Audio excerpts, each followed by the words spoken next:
Oi, amigos. Estamos novamente aqui para falar sobre literatura. É um tema lindo, um tema extenso, e hoje eu gostaria de conversar a respeito de como criar histórias. Eu lembro de um tempo em que nós sentávamos em volta de um fogão e alguém mais antigo, com mais vivência, inventava qualquer passagem do dia ou de sua época. Isso é uma criação de uma história.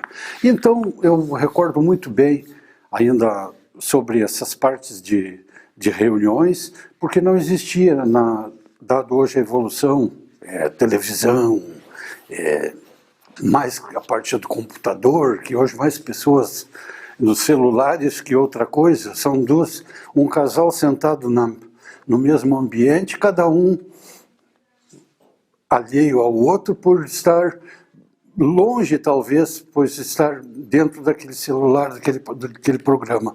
Então até acredito que as famílias se uniam mais naquela época, que a gente se unia, o fogão a lenha, um pai, um avô, um tio, uma tia, uma avó, enfim, alguém contando uma história. Como, por exemplo, uma história que não está escrita. Eu não a escrevi, por isso ela não existe, de um peticinho, que meu avô sempre contava para nós, que ele disse assim: essa é minha história, então é uma história rara. Um peticinho que vinha sempre falar com as crianças, longe dos pais, tanto os pais do peticinho como dos pais das crianças.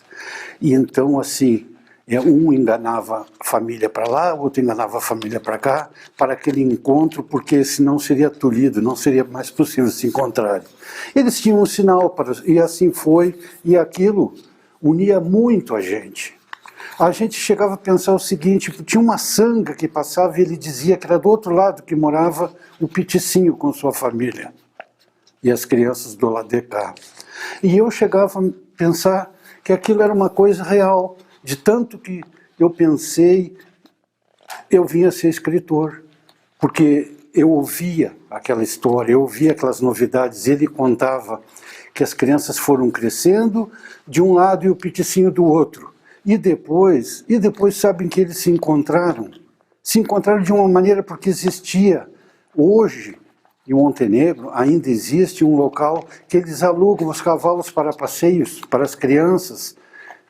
E o peticinho estava lá. E eles se conheceram.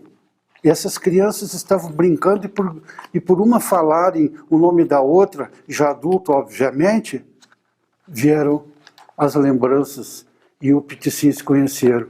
Talvez no olhar ele se deu a conhecer, porque falar ele não falava.